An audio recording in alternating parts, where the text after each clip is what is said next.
Olá, que a graça, que a paz do Senhor Jesus esteja reinando no seu coração.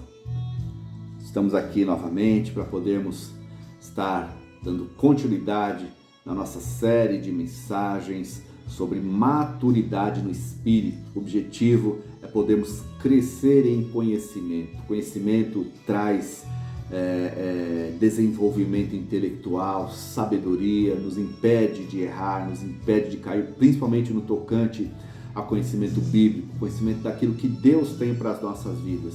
Então isso acrescenta maturidade nas nossas vidas. E hoje nós vamos falar sobre a armadura de Deus. Nós estamos prestes a iniciar uma campanha de cura e libertação na igreja de Praia Grande. Nós estamos prestes a também fazer aqui o seminário de intercessão. Pastora Rita, juntamente com os presbíteros Lídio e Maria, Tiago, estaremos aí fazendo esse seminário. Então é importante nós compreendermos algumas coisas, né? E uma delas é sobre a armadura de Deus, né? Para enfrentar o nosso inimigo, o diabo, né? Deus nos deu uma armadura. O livro de Efésios, lá no capítulo 6, versículo 14, nos fala dessa armadura, né? Então, o que é a armadura de Deus? Né? Espiritualmente, o que isso nos traz de benefício, né? Como utilizar a armadura de Deus? Algumas perguntas que nós estaremos respondendo nesse estudo. Então, como texto base, convido você a abrir aí a sua Bíblia, lá em Efésios, capítulo 6, versículo 14 até o 17. A palavra do Senhor nos diz assim: Ficai alerta, a cintura cingindo com a verdade, o corpo vestido com a couraça da justiça, os pés calçados de prontidão para anunciar o evangelho da paz. Sobretudo, embraçai o escudo da fé, com o que possais apagar todos os dardos inflamados do maligno. Tomai, enfim, o capacete da salvação e a espada do Espírito, isto é, a palavra de Deus. Aleluias, glória a Deus pela palavra do Senhor. Como se pode notar, queridos, não falta nada nessa armadura. Ela é completa. De fato, sendo uma armadura de Deus, as partes, os componentes dessa armadura, não tem nada que seja por acaso. Então nós vamos examinar essa armadura de uma forma mais detalhada. Muitas vezes nós falamos da armadura, mas de uma forma superficial. Então nós vamos ver de uma forma detalhada, né, o significado de cada parte dessa armadura, para ver para as nossas vidas o que eu entendi, né? O porquê que eu visto a armadura de Deus, por que eu calço os meus pés com a preparação do evangelho da paz, por que eu empunho o escudo da fé, a espada do Espírito. O que significa tudo isso? Porque nada é por acaso. Amém? Então vamos lá. A primeira parte aí dessa armadura é ter a cintura cingida com a verdade, né? Essa primeira instrução referente à armadura de Deus é ter as nossas cinturas cingidas com a verdade, né? Nós precisamos compreender o papel de um centurião em uma armadura física. Aí nós vamos conseguir compreender, né, o significado de cingir-se com a verdade na armadura de Deus. Então, militarmente falando, né, porque a armadura foi uma alegoria, né, uma metáfora traga sobre a armadura dos militares, né, do exército, né, a armadura que eles utilizavam para ir para a guerra, para proteger o seu corpo físico, né, dos inimigos, né, capacete, escudo, espada, o cinturão, então a armadura completa, né? Então nós precisamos compreender, né? Então, militarmente falando, o cinturão, ele era um cinto forte projetado para sustentar o corpo e ao mesmo tempo para cobrir algumas áreas do abdômen, né? O abdômen é uma parte sensível e pode ser fatal em uma guerra, né? Então eles tinham essa parte para poder proteger, para poder cobrir algumas áreas do abdômen, né? Que porventura ficasse desprotegido pela couraça, que a couraça vinha mais aqui de cima, né? Então, alguns centuriões, de fato, parecem ter incorporado a couraça para que a mesa ficasse mais firmes, né? Então, eles vestiam, eles apertavam, eles colocavam a couraça até essa parte do abdômen, né? do cinto, né? A importância dos cinturões como parte da armadura é tanta que a preparação necessária para o combate é chamada de cingir-se. O que é cingir? Cingir os lombos. Cingir os lombos, queridos, virou uma metáfora para ficar preparado, estar pronto, vestir-se para a ação. Ou seja, o momento de cingir-se era o momento de ficar pronto, era o momento de preparar, era o momento de apertar o cinto, né? A função, então, desse cinturão era manter o corpo bem firme para o combate. Mantinha o corpo bem firme para o combate, conseguia segurar o corpo ali. Hoje em dia nós vemos nos depósitos de materiais de construção, pessoas que trabalham carregando peso. Não sei se você já percebeu, né? Interessante, me veio à memória isso aqui agora, né? Às vezes eu passo aqui na frente do depósito, perto aqui de casa, e os funcionários, né, como carregam peso, sacos de cimento e massas, outras coisas, eles têm agora um cinturão, é uma espécie de um suspensório, e vem um cinto largo aqui na região da cervical, da coluna lombar aqui, né? Então aquele cinto largo aqui, para quê? Essa é a função de manter o corpo firme ali, o corpo ereto, para que não venha nenhum tipo de dano na coluna. Então, o cinturão, ele tinha essa função de manter firme, sustentar o corpo ali e também proteger algumas partes, principalmente do abdômen, né? Então, passando agora da armadura física para a armadura de Deus, que nos diz que temos que ter a cintura cingida com a verdade. A cintura não é o nosso corpo físico, queridos, mas os lombos do vosso entendimento. Ou seja, Deus está falando aqui de entendimento, né? Lá em 1 Pedro, capítulo 1, versículo 13, 1 Pedro 1, 13 diz: portanto, estejam prontos, ou seja, cingidos, continuem alertas e ponham toda a sua esperança na bênção que será dada a vocês quando Jesus Cristo for revelado. Ou seja, o cinturão que qualifica esta proposta é a verdade. João capítulo 17, versículo 17 nos diz: a palavra de Deus é a verdade. Em outras palavras, queridos, não estaremos prontos para o combate se não tivermos com o nosso cinturão da verdade bem ajustado. Se não tivermos nosso entendimento cingido com a verdade, que é a palavra de Deus.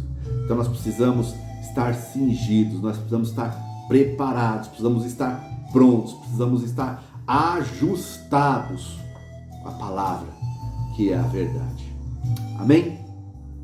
O nosso segundo item da couraça, né? Ter o corpo revestido com a couraça da justiça.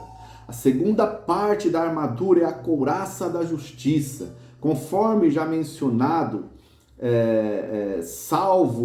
nós somos salvos, justificados pela fé. Não se trata da nossa própria justiça, né? Nós já estudamos sobre isso, né? Sobre o que é que nos traz a salvação, o que é que remiu os nossos pecados, mas nós estamos salvos, justificados pela fé.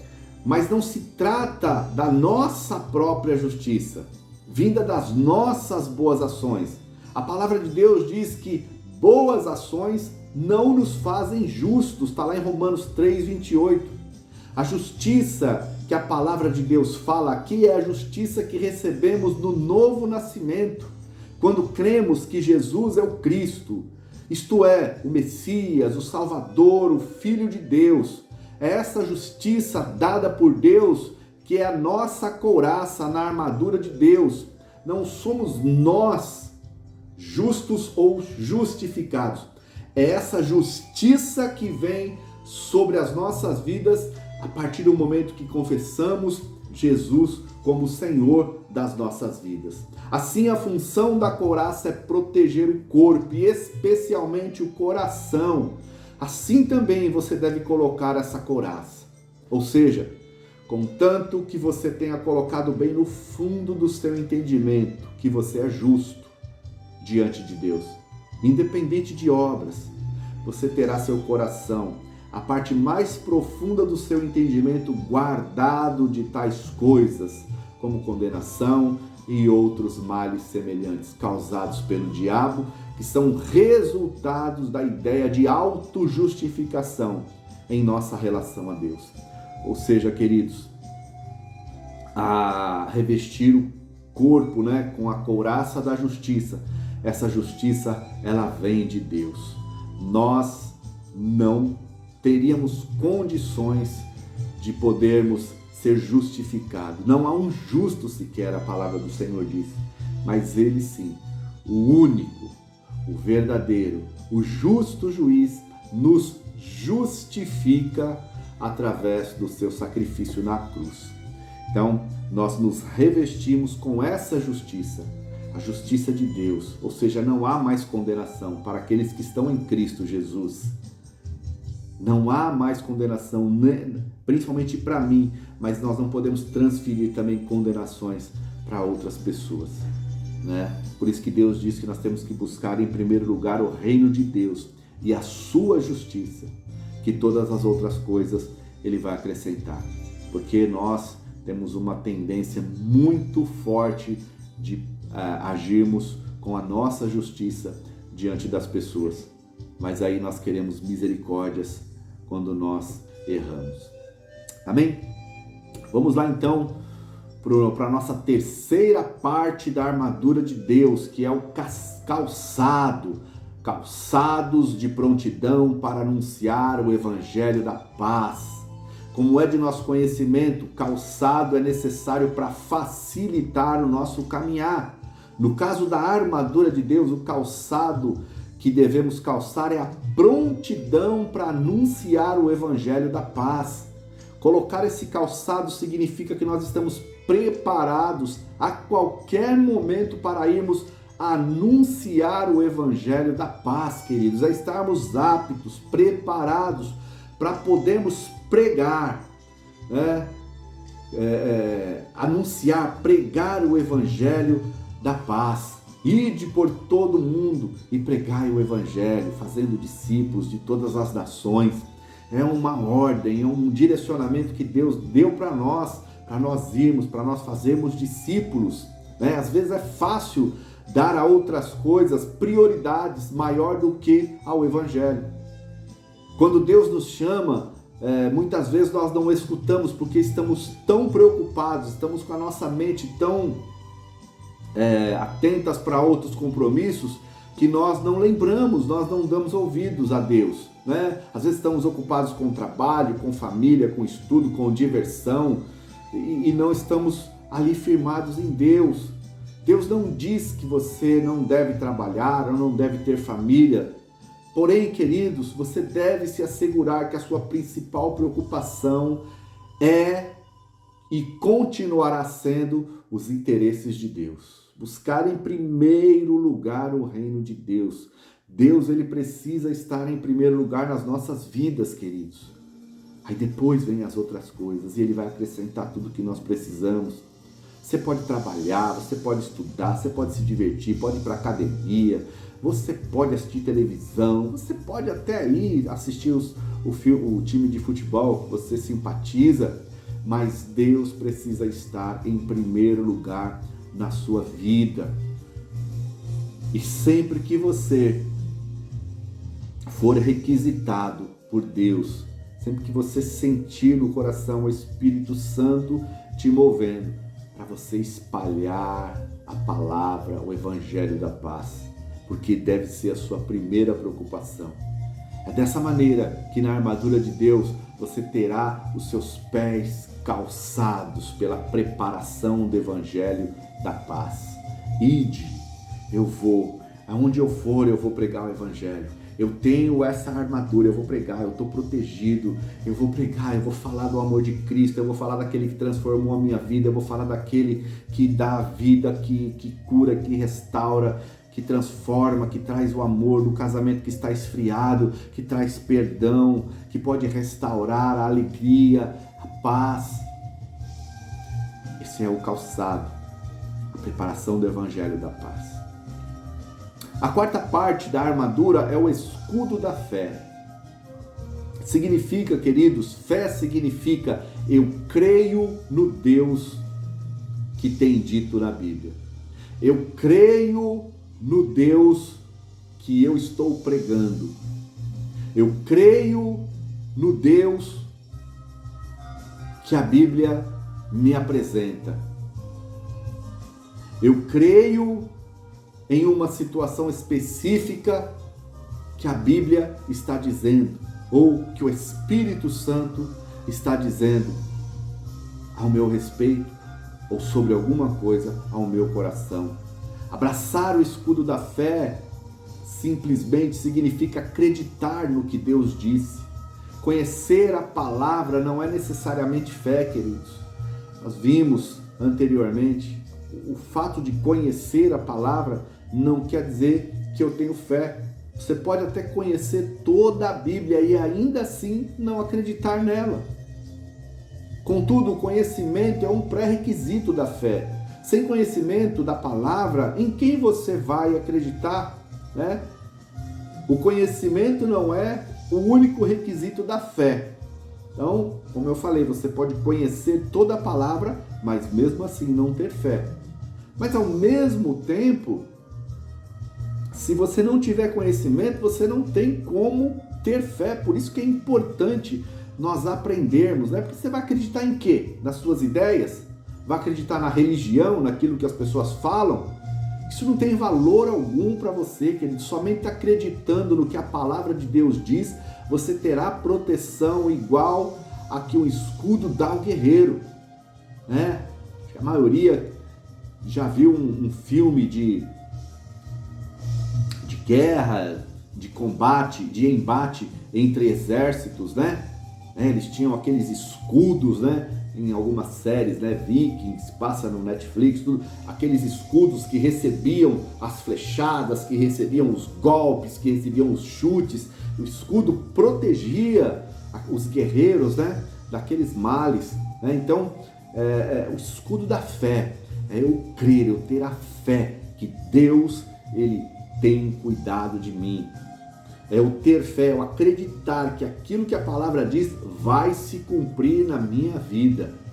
Esse é o escudo da fé. Essa é a proteção que o escudo da fé traz sobre a minha vida e sobre a sua vida também.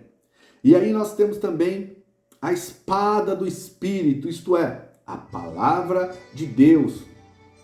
A última parte da armadura de Deus é uma ofensiva e não é outra senão a espada do Espírito. A tradução aqui no original, queridos, é a mesma, né? E significa a espada que vem do Espírito. Isto é, a espada que vem de Deus, que o próprio Espírito, do próprio Espírito de Deus. Essa espada é a palavra de Deus, ou seja, a palavra de Deus, ela é uma espada nas nossas mãos.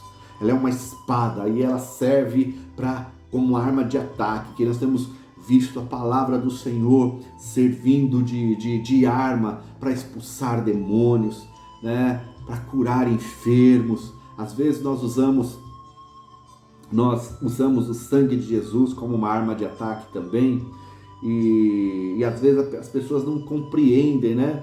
Mas como que é orar a palavra, né? A pastora até pregou sobre isso ontem, né? Orar a palavra, colocar a palavra em prática, né? Você vai orar pelo enfermo, aí você coloca a palavra do Senhor em prática e vai numa ofensiva contra aquele espírito maligno que está trazendo a enfermidade. Olha, a palavra do Senhor me diz que o Senhor Jesus levou sobre si todas as nossas dores, todas as nossas enfermidades. O castigo que nos trouxe a paz estava sobre ele, e pelas suas pisaduras nós fomos sarados. A palavra do Senhor também diz que em nome de Jesus nós iríamos fazer as mesmas coisas que ele fez. Nós curaremos os enfermos. Eu tomo posse dessa autoridade, eu tomo posse dessa palavra, eu repreendo no nome de Jesus esse espírito maligno trazendo essa enfermidade. Eu expulso em nome de Jesus, que a palavra do Senhor diz que no nome de Jesus nós iríamos expulsar os demônios. Eu te repreendo e te expulso na autoridade que há no nome de Jesus. Sai agora. Ou seja, é você ir para o ataque. A espada do Espírito é uma arma de ataque. Então, os guerreiros, eles usavam o escudo para proteção, numa mão, num braço, e a espada na outra mão, atacando, numa ofensiva, defesa, ataque, e assim é a nossa vida, queridos. A fé, crendo que Deus vai agir ao nosso favor, e a espada, a palavra do Senhor, uma arma de ataque. A palavra do Senhor diz que em Cristo eu sou mais do que vencedor. A palavra do Senhor me garante: eu creia em Deus e salvará a tua e a tua casa. Então eu uso a palavra do Senhor, queridos, conforme diz lá em Hebreus, porque a palavra de Deus é viva e eficaz e mais penetrante do que espada alguma de dois gumes. A palavra de Deus é a melhor arma ofensiva que podemos ter, a única que pode vencer o inimigo. Até o próprio Jesus usou a palavra para embater o diabo, quando ele foi jejuar e o diabo foi tentá-lo no deserto. Lembra? Jesus, manda, né? Que essas pedras se tornem pão, né? Jogue de cima daqui desse pináculo. A palavra diz que o Senhor daria ordem aos seus anjos ao vosso respeito. E Jesus, mas a palavra diz: não tentará o Senhor teu Deus. Ou seja, Jesus usou a própria palavra para poder repelir a agressão do diabo. Queridos, quero concluir essa mensagem dizendo que o diabo é um inimigo real. Ele está ativo hoje em dia e continuará ativo até a sua derrota permanente e total, que acontecerá quando ele for lançado lá no lago que arde com fogo e enxofre, que está registrado lá em Apocalipse 20, capítulo 20. Contudo, querido, nesse meio tempo, nós não estamos desamparados, não estamos desprotegidos. Deus nos deu a sua armadura para que sejamos capazes de resistir ao diabo, conforme nos assegura a palavra lá em 1 João capítulo 4, versículo 4. Filhinhos, sois de Deus e já os tendes vencido, porque maior é o que está em nós do que o que está no mundo. Maior é o que está em nós, o que está em nós é o Espírito Santo de Deus, é a pessoa de Jesus através do Espírito Santo. Deus não prometeu que nós teríamos vida fácil, queridos. Deus não prometeu que nós não teríamos perseguições. Entretanto, queridos, mesmo nas perseguições, somos mais que vencedores por Ele que nos ama. A vida que Ele tem para você não é uma vida oprimida pelo diabo. Você não pode aceitar isso. Essa era a vida que nós tínhamos antes de acreditarmos, antes de termos Jesus nas nossas vidas. Aquele que tem para você é uma vida mais do que abundante. O que Ele tem para você é uma vida mais do que abundante. Como diz 2 Coríntios 2,14. E graças a Deus que sempre nos faz triunfar em Cristo e por meio de nós manifesta em todo lugar a fragrância do seu conhecimento. Deus sempre nos fará triunfar se nós buscarmos na sua palavra. Contudo, queridos, uma vez mais devemos deixar claro que não significa que dias maus não virão. Nós sabemos, por sua palavra, que esses dias virão. porque existe um inimigo e ele está aí. A palavra diz que ele veio para roubar, matar e destruir. Esse é o objetivo dele. Ele vai fazer de tudo para roubar, para matar, destruir, roubar sua alegria, matar sua vida, destruir a sua família. Ele vai continuar. Todavia, mesmo assim, se você fizer o que a palavra diz, seja sóbrio, vigilante, revista-se da armadura de Deus, resista ao diabo, obedecendo a Deus, que ele nos conduzirá ao triunfo, à vitória. Mais é o que está em você do que o que está no mundo. Agindo Deus, quem impedirá? Se Deus é por nós, quem será contra nós? Ninguém. Aleluias, glória a Deus. Queridos, você possa ter sido alimentado, você possa ter sido reanimado, que você possa ter sido capacitado com esta palavra, e semana que vem estamos juntos novamente com um novo tema para a nossa edificação. Amém? Deus abençoe a sua vida e um beijo no seu coração.